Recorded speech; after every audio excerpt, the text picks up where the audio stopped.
Դիտեք առաջին ալիք Ամերիկայի հեռուստակոնտենտը։ Բաժանորդագրվեք առաջին ալիք Ամերիկայի YouTube-յան ալիքին First Channel America։ UNICEF-ը, Հայաստանի Հանրապետության առողջապահության նախարարությունը եւ հանրային հեռուստաընկերությունը ներկայացնում են։ Հղիությունը բարդ եւ ստեղծարար փուլ է, հետեւաբար այդ փուլի ընթացքում ունենալ որոշակի խնդիրներ, պրոդուկտիվության անկում լրիվ նորմալ է եւ դրա մասին ոչ միայն անհրաժեշտ, այլև պետք է կիսվել մտերիմների հետ։ Կան բազմաթիվ կարծիքներ, որ որոշ կոսմետիկ գործողություններ կարող են վնասել երեխային հղիության ընթացքում։ Այդ 9 ամիսով կյանքը ոչ սկսվում, ոչ ավարտվում է, բայց կարող է հենց այդ 9 ամսում արած ինչ-որ մի գործողություն վնասել երեխային ու դա արդեն անդրադառնա թե երեխայի, թե քո ամբողջ կյանքի ընթացքին։ Ես կարծում եմ հղիությունը կնոջ կյանքում ամենաերջանիկ փուլն է եւ հետո նրան հետևում է ծննդաբերությունը եւ մայրությունը։ Չեմ կարծում, որ ի սկզբանե պետք է մտածել խնդիրների մասին, այլ պետք է մտածել միայն վայելելու մասին։ Հղիությունը պլանավորելիս արդեն իսկ պետք է տեղյակ լինել, թե որ դեպքերն են օրգանիզմում նորմալ եւ որոնք են արդեն նորմայից դուրս եւ հստակ իմանալ, թե որ դեպքերում է պետք անհապաղ դիմել բժշկի, իսկ որոնք են նորմալ հղիության ընթացքում։ Փայլող աչքերով երջանիկ ապագա մայրիկ, դասական երաժշտություն լսող պտուղ, գեղեցիկ ֆոտոշարքեր ու փոքրիկ շորիկներ։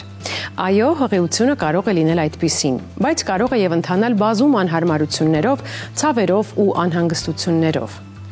Նման պահերը ոչ ոք չի լուսանկարում, չի հանրայնացնում։ Դրա համար էլ մենք դա անվանում ենք հղիության անտեսանելի կողմը։ Այսօր կփորձենք քննարկել անտեսանելի կողմերից մի քանիսը, ոչ թե վախեցնելու համար, այլ տեղեկացնելու, նախազգուշացնելու եւ ամենակարևորը հիշեցնելու, որ դուք մենակ չեք։ Ծնողական ժողովը սկսված է, միացեք։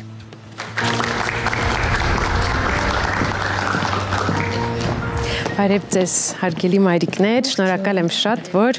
ընդունել եք մեր հրավերը։ Պետք է տեղեկացնեմ, որ մեր զրույցին հետևում է գինեկոլոգ Աննա Սարգսյանը, նա մեկնաբանություններ է անելու ընթացս եւ միանալու է մեզ հաղորդման համապատասխան հատվածում։ Եվ ուզում եմ սկսել մեր այսօրվա ժողովը, մեր այսօրվա քննարկումը հետևյալ հարցով, որը կուղեմ մեր Անժելային։ Անժելա, ինչպես է ընթանում ձեր հղիությունը։ Համեմատած առաջին հղիության բավականին հեշտ ու թեթև անցնում երկրորդ հղիությունս, երբ առաջին հղիությունս ուղեկցվում էր տոքսիկոզով, այտուցներով, երկրորդ բալիկի դեպքում այդ բոլորը բացառվեց, չնայած որ երբ արդեն իմացա, որ հղի եմ, կային վախեր, որ կկրկնվի այն ամենը, ինչ որ առաջին հղիության դեպքում էր, բայց բարեբախտաբար երկրորդ հղիությունը շատ ավելի թեթև, շատ ավելի արագ անցնում, քան առաջինը։ Հրաշալի է, մայրիկներ, ուզում եմ բոլորիդ լսել, ինչ եք հիշում ձեր այդ երջանիկ 9 ամիսների մասին։ Աննայի հետ շարունակենք։ Երջանիկ 9 ամիսներ ավելի շատ գիտակցական էին, գիտակցում էի, որ շուտով կլինի այդ սպասված հանդիպումը, իսկ ինչ վերաբերում է ընթացքին, երկու դեպքում էլ եղել է տոքսիկ հղիություն, եւ որ ամենասարսափելին է, առաջին հղիության դեպքում ինձ թվում էր, որ այս ամենը չի ավարտվելու։ Եթե երկրորդի դեպքում ես արդեն պատրաստված էի, առաջինի դեպքում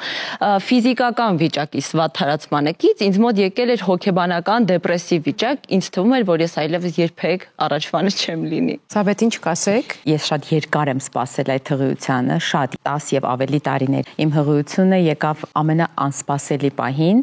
Ես շատ հեշտ եւ երջանիկ հղիություն եմ ունեցել, առանց խնդիրների, բայց եթե լիներ էլ, կարծում եմ ես կկարողանայի հաղթահարել հեշտությամբ, որովհետեւ մենք սևեռված էինք այն մտքիրա, որ դա վերջապես եղավ։ Անայդ, կխնդրեմ ձեր փորձը հիշեք։ Երբ որ առաջին հղիությունն էր, ես ահավոր տագնապային հղի էի, որովհետև ինձ անդադ թվում էր ինչ-որ բան կարող է ոչ այնպես ընթանալ։ Մենք երկար ենք սպասել հղիությանը, մոտ 5 տարի, ու շատ սպասված բալիկ էր, ու ինձ անդադ թվում էր, որ ինչ-որ բան կարող է ինչի, ես անդադ վազում էի բժշկի մոտ,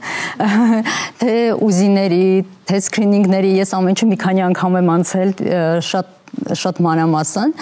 Կողքից շատ ավելի թեթև էին տանում մարդիկ, ասում են, որ մի ուշադրություն դարձրու ամեն ինչի վրա, մենք ընկերուներով հղի ենք այդ ընթացք, այնպես է ստացվել, մենք ընկերուներով ենք հղի եղել, ու իրենք ասում են անընդհատ, բայց միևնույնն է ինձ ոչ մեկի խորհուրդը չէր օգնում, ես իրականում բավականին տագնապային հղի եմ եղել։ Դա ձեր տագնապներն էին, թե կային իրական հիմքեր։ Չէ, ոչ մի հիմք չկար։ Դա ուղղակի ես էի անընդհատ լարված, որ հանկարծ այնպես չլինի, որ ինչ-որ բան այնպես չընթանա։ Քանի որ ունենք դեպքեր, երբ դժվարություններ, փորձություններ եղել են, լսենք մայրիկներին, փորձենք հասկանալ ինչպես եք հաղթահարել ձեզ բաժին հասած փորձությունները։ Փորձությունների հաղթահարման մեջ փրկողակը հայրիկն էր, հայրիկի ուշադրություններ ու երբ հարցը նախորդ երջանկությունից էր խոսում, ավելի շատ ինձ մոտ հիշողությունները այսպես եկան, թե ինչ ուշադրություն էր հայրիկի կողմից ու կարծում եմ, որ ամեն դեպքում փրկողակը դժվարություններից հայրիկն է։ Շատ լավ, Աննա։ Ես կմիանամ ձեր տեսակետին, որովհետև շատ հաճախ տղամարդկանց թվում է, որ միայն հայրիկ են դառնում երեխայի ծնվելու պահից սկսած եւ կնոջը կարծես հոգեբանորեն միայնակ են թողնում։ Այնինչ այդ փուլում հենց ամենակարևորն է առաջնային ուշադրության կենտրոնում պահել կնոջը, որովհետև բացի հորմոնալ ֆոնի փոփոխություններից, արկա խնդիրներից, հուզական պահերից, կինը իսկապես իրեն կարող է շատ մենակ զգալ, եթե չունի զուգընկերոջ աջակցությունը ամբողջ ընթացքում։ Մեզ դիտող տղամարդիկ թող ֆիքսեն այս պահը։ Երբեք ձեր կնոջը մի թողեք միայնակ, նրա ցանկացած ուտելիքը բերել դեռ չի նշանակում լինել կնոջ կողքին հղիության ընթացքում։ Հոգեբանական մասը ամենաներառականը, կարևորը եւ արժեքավորն է այս դեպքում։ Կարևոր է շատ, որ խոսում եք հայրիկների մասին, հետաքրքիր է իմանալ առհասարակ այդպիսի աջակցության կարիք զգացել եք հոգեբանորեն, որպեսզի ձեզ օգնեն, խղճան, ինչ որ բան թույլ չտան անեք, ձեր փոխարեն մի բան անեն, թե փորձել եք հաստատուն լինել, որ ամեն ինչ լավ է, ես չունեմ առանձնահատուկ ուշադրության կարիք, հետաքրքիր է ինչպես է եղել։ Թույլ եմ տվել միշտ,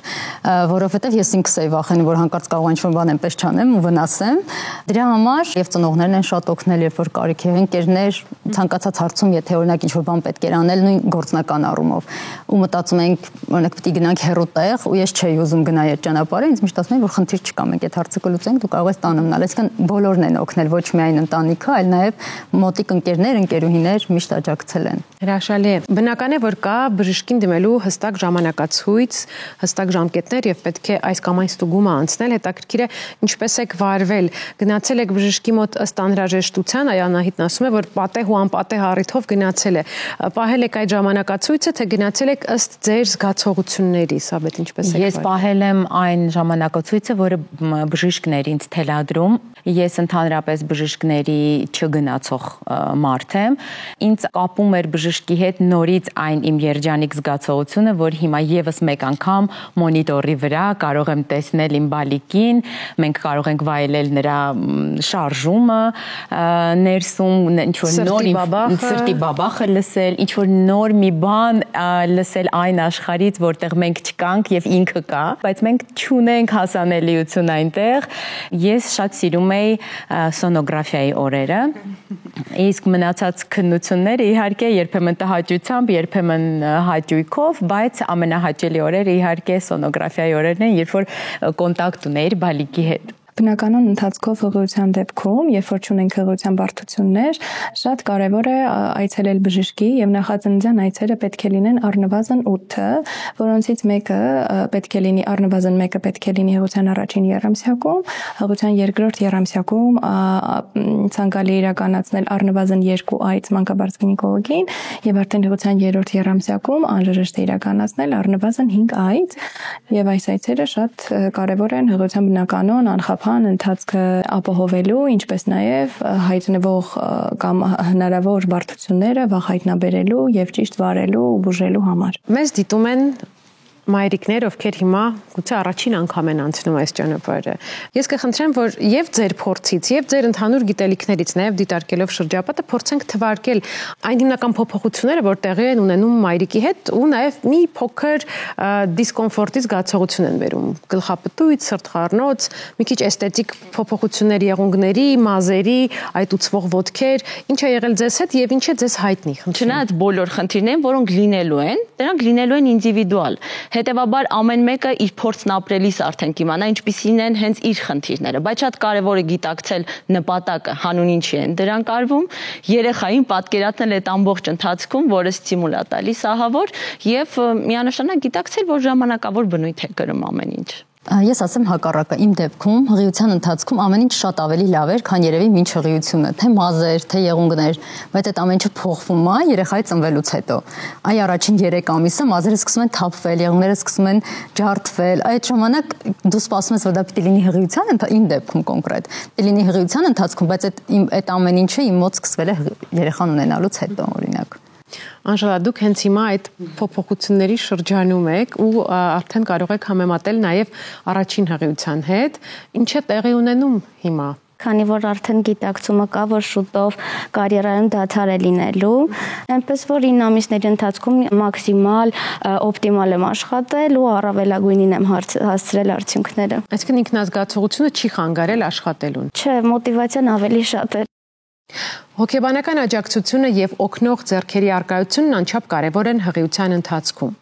Բայց պետք է ասենք, որ երբեմն առնչվում ենք կարծիքների ու տեղեկատվության այնպիսի բազմազանության, որն ավելի մեծ խուճապի կամ անորոշության մեջ է գցում ապագա մորը։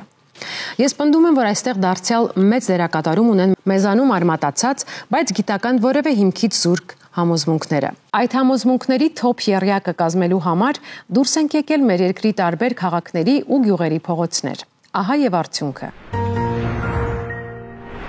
Թվարկեք մի քանի բան, որ ձեր համոզմամբ արգելվում է հղիներին։ Եղունգները այդ արհեստական շիլակ կոչված, որ ներկում են, դա էլոս մազահեռացումը ու նաև մազերի ներկման որոշ ինչ-որ պրոցեդուրաներ։ Մազ ներկել, շիլակ, ֆաստ ֆուդ, շիլակ անել, մազերը ներկել հաճախակի։ Ծխելը հաստատ արգելվում է, խմելը հաստատ արգելվում է ու երևի շիլակը կարգելվի էլի ավելի շատ։ Հղիության ժամանակ չի արգելվում գելլաքերի, ժելակների օգտագործումը կամ մազերի ներկելը, բայց դրա հետ միաժամանակ պետք է հիշել, որ անպայման տվյալ պրոցեդուրաները պետք է անցկացնել անպայման լավ օդափոխությամբ սալոններում, անպայման որակյալ նյութերով, որոնք չեն պարունակում հղիության ընթացքի համար, հղիի, հատկապես պտղի համար վտանգավոր քիմիական նյութեր կամ շատ աննշան, շատ քիչ քանակությամբ են դրանք պարունակում, որոնք վտանգավոր չեն լինի, անպայման ստերիլությունը ապահովող ստերիլության ինդիկատորներով, գործիքներով պետք է այդ գործողությունները կատարել, անհատական յուրաքանչյուրի համար սեփական գործիքով պետք է կատարել, որ խնդիրներ չլինեն։ Հղիներին արգելվում է հանրային լողավազաներից օգտվելը, ծանրաբեռնված աշխատանքը եւ մազահեռացումը։ Հղիներին արգելվում է կերատինային հարթեցումը մազերի հետ կապված, կոսմետիկ պրոցեդուրաները, հանրային լողավազանում լողալ, գնալ բժշկի ատամի հեռացում թեկուզ այդպիսի բաները, արգելվում է օգտագործել անորակ սնունդ, օգտագործել տարատեսակ արգելված խմիչքներ ոգելից, կարծում եմ հանրային լողավազարաններից օգտվելը, մազերը ներկելը քիմիական նյութերով եւ մի շարք ցավազրկողներից օգտվելը դեղորայքից։ Միֆերից մեկը, որ տարածված է, թե սպորտով, լողով եւ այլնով չի կարելի զբաղվել, կարելի է, բայց նախորոք պետք է իմանալ, թե ինչպես է ստերիլիզացումը ապահովում այդ հանրային վայրերում, օրինակ լողավազաններում ջրի մաքրության աստիճանը ինչպիսին է, լողը թեթևացնում է ողնաշարի վրա ընկնող ծանրաբեռնվածությունը, եթե չկան այդ լողով զբաղվելու համար հատուկ հակացուցումներ բժշկի կողմից, որոնք վնաս են հղիության ընթացքի համար։ Սուշի ուտել, որտեղ հումիս է, իմ կարծիքով խմելը, ծխելը եւ քիմիական նյութերից օգտվելը։ Առաջնային, որ արգելվում է հղիներին, դա անառողջ սնունդն է։ Երկրորդը դա տաք լոգանքն է, ամեն դեպքում պետք է պահենք նորման, Սուշին, հետո շիլակը ու ծանրաբեռնվածություն։ Մազերը ներկել եւ հունձուկ ուտել։ Մսամթերքի ձկան օգտագործումը բացարձակ հակացուցում է հղիության ժամանակ, որովհետև լավ չմշակված այդ օգտագործումը պատճառ կարող է լինել օրինակ տոքսոպլազմոզի, լիստերիոզի, ինֆեկցիաների առաջացման կամ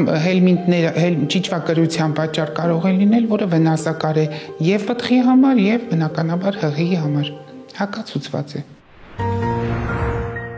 Շատ կանայք հղիության ընթացքում բոլորովին այլ անկյունից են տեսնում սեփական մարմինը։ Ես կասեի ստիպված են լինում նորից ծանոթանալ սեփական օրգանիզմի հետ։ Ինչ նոր բան կարող է ասել այն ու ինչ պահանջներ է դնում կնոջ առջև։ Հարցերին կպատասխանի մանկաբարձ գինեկոլոգ Աննա Սարգսյանը։ Նախ պետք է խնդրեմ, որ Եվս մեկ անգամ թվարկեք այն ամենատարածված գանգատներն ու բարդությունները, որ լինում են հղիության ընթացքում։ Հղիության ընթացքում հաճախ հանդիպող գանգատներից են սրտխառնոցը, փսխումը, ոտքերի, հատկապես ոտքերի այտուցվածությունը, ստորին վերջների երակների վարիկոզ լայնացումը, այրոցի զգացողությունը, հաճախամիզությունը։ Արդյոք ապագա մայրիկը, հատկապես երբ խոսքը գնում է առաջին հղիության մասին, կարող է ինքնուրույն հասկանալ իր հետ տեղի ունեցողը օրինաչափ է, թե արդեն անցնում է վտանգավորության սահմանը։ Ընդհանրապես նախածննդյան առաջին այցի ժամանակ մանկաբարձ գինեկոլոգը տրամադրում է հղին վտանգի նշանների համապարփակ ցանկ եւ ծանոթացնում է նրան այդ ցանկին եւ հղին տեղյակ է լինում թե կոնկրետ որ նշանների դեպքում պետք է անհանգստանալ, խորհուրդ է տրվում ապագա ծնողներին հաճախել ապագա ծնողների կամ մայրության դպրոց, որտեղ որ տրամադրվում է տեղեկատվություն հղիության ընթացքի, ծննդաբերության, հետծննդյան շրջանի վերաբերյալ,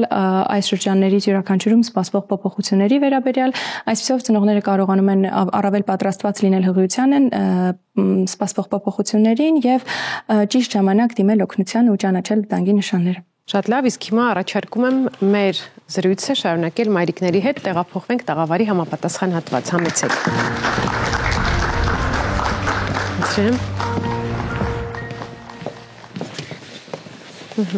Իսկ հիմա մայրիկներ խաղ ենք խաղալու։ Դուք տեսնում եք սեղանին դրված են ցուցանակներ, ճիշտ է, սխալ է պատասխաններով։ Նախապատրաստել ենք հարցերի ու պնդումների ցանկ, որոնց միջոցով եւ բժշկի մեկնաբանության շնորհիվ հասկանալու ենք որն է ճիշտ ուղին։ Խնդրում եմ վերցրեք վահանակները, պատրաստվեք։ Հղիության ընթացքում պատվաստվել չի կարելի։ Ճիշտ է թե սխալ է այս պնդումը։ Երկու տարբերակն էլ կա։ Իրականում հղիության ընթացքում պատվաստվել կարելին չի կարելին կախված է պատվաստանյութից, այսինքն եթե պատվաստանյութը պարունակում է կենդանի վիրուսներ կամ բակտերիաներ, ապա այդ պատվաստանյութը հակացուցված է ստանալ հղիության ընթացքում, սակայն գրիպի պատվաստանյութը ոչ միայն կարելի, այլ նաև ցանկալի է ստանալ, քանի որ այն չի պարունակում կենդանի վիրուսներ, այդ վիրուսները պատվաստանյութում ինակտիվացված են եւ կկանխարգել են գրիպի վիրուսով վարակումը հղիության ընթացքում։ Շատ լավ։ Հղիության ընթացքում վիրուսային հիվանդությունների ժամանակ կարելի է օգտագործել ջերմիջեցնողներ, դժվարացած շնչառության ժամանակ հատուկ կաթիլներ, հազի պարագայում փափկեցնող դեղամիջոցներ, իսկ բակտերիալ վարակների դեպքում օգտագործել հակաբիոտիկներ։ Ինչ եք կարծում, մայրիկներ։ Կրկին կա եւ ճիշտ է եւ սխալ է տարբերակը։ Դեղամիջոցների կիրառումը որքանով է ցուցված կամ հակացուցված հղիներին։ Ցանկացած գանգատի արկայության պարագայում, որ անհանգստացնում է հղիին, նա պետք է դիմի մանկաբարձ գինեկոլոգին ու տվյալ նշված վիճակների դեպքում, այո, տվյալ դեղամիջոցները կարելի է օգտագործել, սակայն որոշները հակացուցված են հղիության ընթացքում, այդ պատճառով անհրաժեշտ է ապարտադիր բժշկի ցուցումով օգտագործել նշված դեղորայքը։ Շատ լավ, եւս մեկ հարց ունենք մայրիկներ, ֆիզիոթերապիաները հղիության ընթացքում պետք է դադարեցնել։ Ինչ է պետք անել իրականում բժիշկ։ Եթե նկատի ունենանք արևմուտքում ֆիզիոթերապիայի ընդունված բնորոշումը, այսինքն վերականգնողական վարժանքները, ֆիզիկական ակտիվությունը, ապա միանշանակ ցուցված է հղիներին եւ կարելի է եւ օգտակար է, որ նրանք հաճախեն ֆիզիոթերապիաների, քանի որ վերջինը ամրացնում են մկանները, նպաստում են հոդերի, կապանների, ջլերի ճկունությանը։ Իսկ եթե մենք խոսում ենք այն ֆիզիոթերապիաների մասին, որոնց ժամանակ օգտագործվում է էլեկտրական հոսանք, խախտվում է մաշկի ամբողջականությունը, որոշակի քիմիական նյութերի օգտագործում են իրենցից ենթադրում, արդեն այս պարագայում պետք է յուրաքանչյուր կոնկրետ դեպքի համար դիտարկել կոնկրետ միջամտությունը ու դրա ցուցումները եւ հակացուցումները։ Շատ լավ, շնորհակալ եմ։ Մենք շարունակում ենք մայրիկներ, ատամների բուժումը կամ հեռացումը պետք է թողնել ծննդաբերությունից հետո։ Բոլորը ասում են, որ սխալ է։ Ճիշտ են ասում, դեռ հղիության պլանավորման փուլում է ցանկալի այցելել ստոմատոլոգի, ատամնաբուժի եւ հայտնաբերել եղած խնդիրները ու բուժել մինչեւ հղիությունը, սակայն եթե հղիության ընթացքում են առաջանում խնդիրներ, այս պարագայում եւս պետք է այցելել ստոմատոլոգի, ստանալ համապատասխան բուժումը, ընդհանրապես պետք է նրան տեղեկացնել հղիության կարգավիճակի մասին, որպեսզի վերջինս կարողանա համապատասխան շտկումներ անել բուժման վարման պլանի մեջ եւ օգտագործող դեղորայքների ցանկում։ Շատ լավ, իսկ հիմա մի փոքր գեղեցկության ու խնամքի մասին կարճ հարցախույզ։ Հղիության ընթացքում թույլատրվում է մազահեռացում կատարել։ Ինչ եք կարծում։ Ինչ է ասում այդ մասին բժշկությունը։ Կախված է մազահեռացման տեսակից, ավանդական մազահեռացման մեխանիկական եղանակները թույլատրելի են հղիության ընթացքում, սակայն ինչ վերաբերվում է լազերային մազահեռացման տարատեսակներին, այստեղ մենք չունենք լայնածավալ հետազոտություններ եւ չենք կարող փաստել, որ տվյալ մազահեռացումը անվտանգ է հղիության ժամանակ, դրա համար ցանկալի է զերծ մնալ նման մազահեռացման եղանակներից ու մեթոդներից։ Գեղեցկության թեման շարունակում ենք։ Հղիության ընթացքում արևայրուք ընդունելը արգելվում է կտրականապես։ Մենք հիմա լողափերում եւ լողավազանների մոտ տեսնում ենք հղիների, մայրիկների ապագա ինչ է պետք է արդյոք պաշտպանվել ու փախնել արևից, թե ընդունել արևայրուք։ Հղիության ընթացքում արևայրուք ընդունելը կտրականապես արգելված չէ, սակայն պետք է իմանալ, որ ցանկալի է խուսափել արևի ճառագայթներից հստակ ժամերի, մոտավորապես առավոտյան 9-ից 10-ից մինչև ցերեկվա ժամերին 2-3 պետք է խուսափել արևի ճառագայթների տակ լինելուց, որովհետև այս ընթացքում դրանք առավել վնասակար են եւ պետք է միշտ հիշել, որ հղի կնոջ մաշկը առավել զգայուն է արևի ճառագայթների նկատմամբ, օգտագործել համապատասխան բարձր պաշտպանիչ գործոնով արևապաշտպան միջոցներ։ Շնորհակալ եմ բժիշկ, որ այսօր միացաք ծնողական ժողովին, կարողացանք նաև այս խաղի միջոցով մի փոքր ինտերակտիվ կերպով անդրադառնալ հղիության անտեսանելի կողմին, ինչպես որ անվանել ենք այսօրվա մեր հաղորդումը։ Շնորհակալ եմ։ Շնորհակալ եմ հրավերի համար։ Հղիության եւ ծննդաբերության ֆիզիոլոգիական հետևանքները կարող են պահանջել որոշակի հետևողականություն եւ խնամք։ Թե որ դեպքերում ինչ է պետք անել, նկարագրված է տեսանյութում։ Հղիության եւ ծննդաբերության նկատմամբ ուշադրությունը հաճախ ստվերում է մեկ այլ ոչ պակաս կարևոր հետծննդյան փուլը։ Մինչև ծննդատնից դուրս գրումը կանայք անցնում են որոշակի հետազոտություններ առողջական վիճակի գնահատման համար։ Կեսարյան հատման դեպքում հետազոտությունները կատարվում են ինչպես ծննդաբերությունից առաջ, այնպես էլ դրանից հետո։ Հետազոտությունների համալիրը ներառում է արյան ընդհանուր եւ բիոքիմիական քննություն, մեզի քննություն եւ ախտորոշիչ այլ միջոցառումներ։ Բնական ծննդաբերության դեպքում հետազոտություններն իրականացվում են նախքան ծննդաբերությունը, եւ եթե ծննդաբերությունից հետո չեն առաջանում բարդություններ, դրանք կրկնելու անհրաժեշտություն չի լինում։ Սակայն բոլոր հղիներին մենք պարտադիր դուրս գրումից առաջ, ընթացքում երբ իրենք պարկած են, կախված իրավիճակից, մենք պարտադիր անում ենք փոքրիկ կոնքի ուլտրաձայնային հետազոտություն։ Նրա համար որ տեսնենք, որ արգանդը նորմալ կրճատված է, որ մենք չունենք ուրեմն պլացենտայի ընկերքի մնացորդներ, կարևորությունը ընկերքի հեռացման նրանում է, որ մնացած հյուսվածքները կարող են պատճառ լինել արյունահոսության եւ վարակների։ Եվ դրա համար շատ կարևոր է, որ մենք անպայման մանրակրկիտ զննենք, որ բացառենք որևէ մնացորդի արկայությունը արգանդի խոռոչում։ Հատկապես այն կանայք, որոնք նախքան հղիությունը ունեցել են սրտանոթային համակարգի խնդիրներ, շաքարային դիաբետ կամ այլ քրոնիկ հիվանդություններ, բարձր ռիսկի խմբում են եւ հետծննդյան շրջանում գտնվում են նեղ մասնագետների հսկողության տակ։ Անկախ նրանից ծննդաբերությունը կատարվել է բնական թե կեսարյան հատման ճանապարհով, կա քրոնիկ հիվանդություն թե ոչ, հետծննդյան շրջանում կարող են առաջանալ տարբեր բարդություններ՝ վարակներ, միզուղիների բորբոքումներ, կրծքով կերակրման դեպքում կրծքագեղձերի բորբոքում, կարերի հետ կապված բարդություններ, թրոմբոզներ եւ այլն։ Որոնք են նշանները՝ արյունահոսություն, ջերմություն, հոտով թարախային արտադրություն սեռական ուղիներից, որովհետեւ առաջին պատի վերքի կեսարանից հետո ուռածություն, արտադրություն վերքից, այտուցվածություն, գույնի փոփոխություն, բոլոր այդ դեպքերում կինը պետքա անպայման դիմի բժշկին։ Ինչպես նաև հաճախամիզություն, միզելու ժամանակ մռմռոցներ։ Եթե ջերմությունը հասնում է 37.5-ից արդեն սկսում է բարձրանալ եւ բարձրանալու միտում ունի, նույնպես պետք է դիմել բժշկին եւ իսկ եթե դա ոչ աշխատանքային օրեր են եւ կամ ոչ աշխատանքային ժամեր, ապա անմիջապես դիմել ծննդատուն։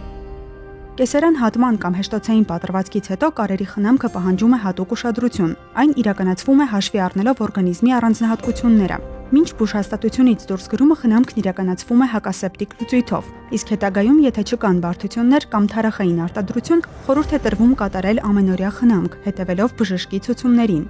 Հիգիենայի պահպանումը նույնպես շատ կարևոր է վերականգնման շրջանում։ Անհրաժեշտ է օրական առնվազն 1 կամ 2 անգամ կատարել լվացում գոլ ջրով։ Օճառի օգտագործման վերաբերյալ միանշանակ դիրքորոշում չկա, անհատական է։ Կան հիգիենիկ հատուկ պատրաստուկներ, որոնք անվտանգ են եւ մասնագետները հաճախ առաջարկում են դրանք։ Կարևոր է իմանալ, որ հիգիենայի անտեսումը կամ ոչ պատշաճ պահպանումը կարող է դառնալ վարակների, բորբոքումների եւ թարախասեպտիկ բարդությունների պատճառ։ Հղիությունը զույգի ճանապարհն է, բայց հանուն արդարության պետք է ասել, որ մեծամասամբ այն ընկալվում է իբրև մոր կամ կնոջ սեփականություն։ Սեփականությունը քոնն են նաև խնդիրները, ինքդ էլ գլուխ կհանես։ Պարզ է, ես հիմա մի փոքր խտացնում եմ գույները, բայց դա անում եմ միտումնավոր, որպեսզի ընդգծեմ տղամարդու հոր դերակատարությունը հղիության ընթացքում։ Առանց գույները խտացնելու կզրուցենք հոգեբան Աննա Բադալյանի հետ։ Բարև ձեզ։ Բարև ձեզ։ Շնորհակալություն, որ ընդունել եք մեր հրավերը։ Ծնողական ժողովում այսօր խոսում ենք հղիության անտեսանելի կողմի մասին, այսպես ենք անվանել մեր այս թողարկումը, եւ ինչպես արդեն կռահում եք, ուզում եմ խոսենք հայրիկների դերակատարման մասին։ Մենք ունենք ակնկալիք ժամանակակից աշխարհում գոնե այդպես է, որ հայրերը պետք է աջակցեն հղի կնոջը։ Բայց երբ ասում ենք աջակցել, լրացուցիչ եւ ոչ պարտադիր երևույթի մասին կարծես խոսենք։ Ինչ է կարծում, ինչ անենք, որպեսզի մեծացնենք հայրերի պատասխանատվության զգացումը եւ փոխենք հասարակության մեջ այն ընկալումը, որ հայրը մասամբ է պատասխանատու իր կնոջ հոգեվիճակի, նաեւ ֆիզիոլոգիական վիճակի համար։ Փոխվել է ժամանակը։ Երիտասարդ սերունդը տղաները կարծես ուզում են իրենք էլ մասնակից լինել։ Իրենք էլ ինչ-որ բան անել, աջակցել, օգնել, հասկանալ, որպեսզի ունենան առողջ բալիկ ու այն աստիճան է աճել այդ գիտակցությունը, որ նույնիսկ ծննդաբերության ժամանակ տղաները ցանկանում են ներկա լինել։ Այստեղ է որ մի քիչ պետք է նուրբ, ասենք, վերաբերենք եւ դրա մասին կուզեմ ձեզ ասել, որովհետեւ անպատրաստի տղամարդը ծնարան չպետք է մտնի։ Նա պետք է եւ հոգեբանորեն, եւ ֆիզիոլոգիապես, անատոմիայի հետ կապված գիտելիքներին պաշար ունենա, որպեսզի կարողանա ծնարանում կնոջ մեջքին կանգնած նեցուկ լինել, որպեսզի ծննդաբերության գործընթացը անցնի նորմալ։ Դրա համար շատ կարեւոր է, որպեսզի մայրության դպրոցներում, որոնք կան համարյա բոլոր կանանց կոնսուլտացիաներում, ներկա լինեն լայվ հայրերը եւ ներկա լինեն եւ ստանան այդ գիտելիքի պաշարը։ Ինչը կարծես թե կամած արվում է։ Գուցե երբեմն տղամարդիկ ուզում են օգնել կնոջը, ուզում են ներկա լինել, ամեն պահը միասին անցնել, բայց իրենք խոճապի մեջ են, ապա կողմնորոշված են, չգիտեն արդյոք հղիությունը դա այն ընթացքն է, որտեղ իրենք պիտի ներկա լինեն, թե պետք է թողնել, որ կինը ինքնուրույն անցնի, հաղթահարի իր դժվարությունը, գուցե ինչ-որ տեղ տղամարդիկ ամոթի զգացում ունեն, ինչ-որ բանից ամաչում են, արդյոք տղամարդը պետք է լինի նախաձեռնող, թե պետք է սպասի օգնության խնդրանքի կնոջ կողմից։ Գերխնամակալություն պետք չէ, բայց օգնող եւ աջակցող անհրաժեշտ է։ Նույնիսկ ընտանեկան թերապիայի ժամանակ ասվում էր, որ հղիության ընթացքը օգտագործեք զույգերի փոխհարաբերությունները հուզական ամրությունը ավելի ամրապնդելու համար։ Դա շատ կարեւոր է։ Իսկ ինչ վերաբերում է ամոթին, ասենք ինչ որ հարազատներից ամանչելու շրջապատից ամանչելու գործոնին, երևի թե այսպես անհատական տեսակից է։ Արդյոք տղամարդը կայացած է, հոգեբանորեն հասուն է, հոգեբանորեն կայացած է, ապա նմանատիպ խնդիրներին նա ուրիշ կերպ է նայում։ Նա իմ ընտանիքն է, իմ կինն է, իմ զավակն է մեծանում, հասունանում, ու ես պետք է իրեն օգնեմ, աջակից իրենց օգնեմ, աջակից լինեմ։ Դա շատ կարևոր է, ու իդեպ մայրության դպրոցի սահմաններում նաև կա հայրիկների օր, երբ գալիս են հայրիկները իրենց հարցերով, ստանում են իրենց հարցերի պատասխանները, ունենում են նաև որոշակի այսպես նորություններ, տեղեկացված են լինում։ Կարծում եմ մեզ դիտող հայրիկները նաև ինչ որտեղ հուշումների եւ ուղղորդման կարիք ունեն, կոնկրետ ինչ դերակատարում կարող են ունենալ հղիության ընթացքը ավելի հեշտ, սահուն, գեղեցիկ դարձնելու համար։ Կազմակերպել զբոսանքներ, չգիտեմ, մերսել կնոջ ոտքերը, հոգնած մեջքը, ինչ գործողություններ կան, որ պարզապես թեթևացնում են կենցաղը, որը կնոջ համար դժվար է նաև այդ 9 ամիսների ընթացքում եւ հաճույք է պատճառում պարզապես ապագա մայրիկին։ Այն ամեն ինչ նշեցիք, իհարկե շատ կարեւոր է, անհրաժեշտ է ոչ միայն հղիության ընթացքում, դրանք շատ կարեւոր են, բայց նաև կարեւոր է որպեսզի իրար հասկանան, ավելորդ խոսակցություններ, ավելորդ լարվածություն, մնացածը կարծես իր հունով կգնա, եթե երկուսն էլ ունենան մեկ գերնպատակ, առողջ բալիկ, առողջ ընտանիք, առողջ փոխհարաբերություններ։ Իհարկե դա ամենը գեղեցիկ ասվում է, կիրառելն էլ հեշտ է, եթե կա ցանկություն եւ կա բնական վիճակ զույգերի մեջ, իրենք բնական են, ձևական ոչինչ չկա, իրենք այցա ընդունում են երկուսին ինչպիսին կան։ Դա ամենաշատ կարեւոր էսպես կարեւոր փաստն է ընտանիքում մենքը պահելու համար։ Երկու եսերը պետք է լինեն, բայց մենքը այսպես առանց եսերը տրորելու մենքն էլ շատ կարեւոր է եւ կարելի ասել բուրգի գագաթնակետն է։ Կանանց գերակշռող մեծամասնությունը գիտակցում է բժշկի հսկողության տակ լինելու կարևորությունը, բայց հղի այցելությունը հոգեբանի մոտ կարծես թե ամենատարածված երևույթը չէ մեզանում։ Արդյոք հղիները վերջին շրջանում ավելի հաճախ են դիմում ձեզ իրենց հոգեբանական վիճակների վերլուծության եւ ավելի կայուն վիճակ ձևավորելու խնդրանքով։ Ես ուրախ եմ, որ այո,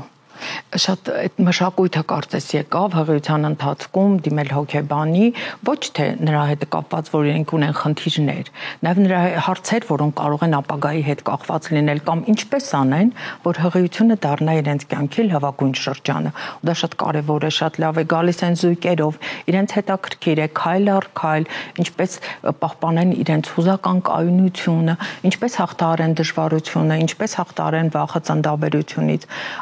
տարբեր այսպես հարցերով գալիս են իրականում կարծես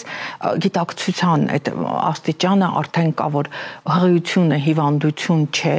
հղիությունը նորմալ արարող շրջան է, դա Աստծոց տված կնոջը արարելու այսպես ունակություն է ու կինը պարտավոր է այնպես անի, որ այդ շրջանը վայելի։ Շնորհակալ եմ շատ, որ այսօր ծնողական ժողովում եք։ Շնորհակալ եմ, բավարար։ Սիրելի մայրիկներ, փորձենք ամփոփել այսօրվա մեր քննարկումը եւ դուրս բերել այն կարևոր մտքերը, որ տանում եք ձեզ հետ մեր տաղավարից եւ կուզենայի կիսվել նաեւ ձեր մտածումներով մյուս մայրերի ու ապագա մայրերի հետ, որպես ուղերձ։ Խնդրեմ Աննա։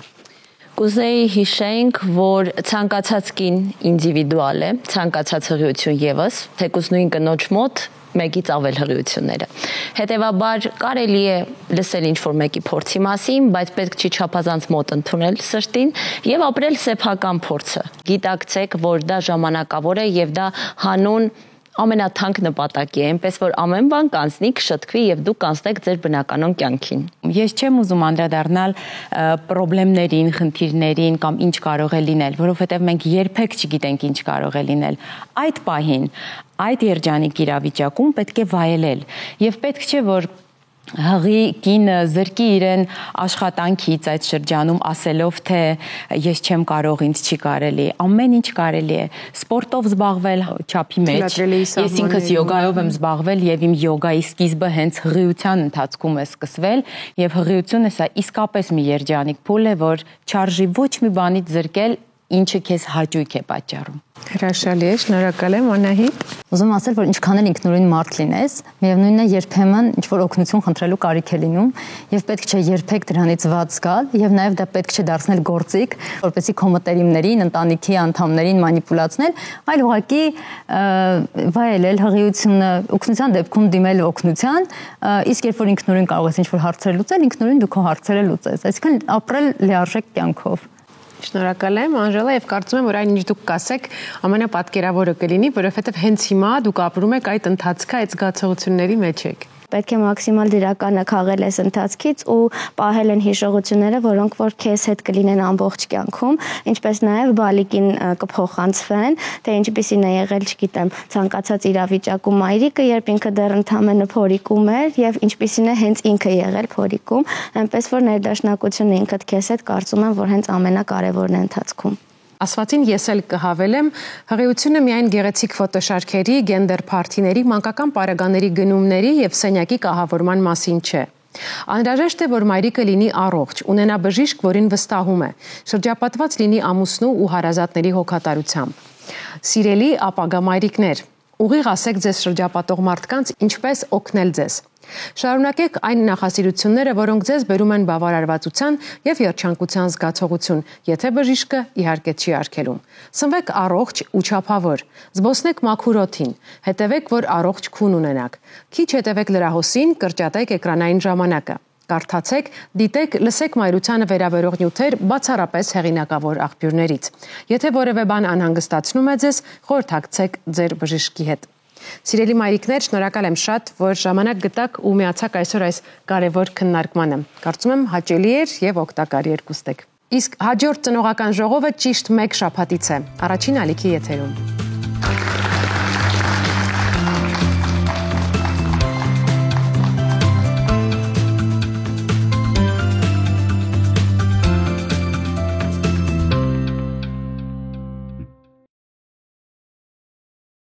Դիտեք Առաջին ալիք Ամերիկայի հեռուստակոնտենտը։ Բաժանորդագրվեք Առաջին ալիք Ամերիկայի YouTube-յան ալիքին First Channel America։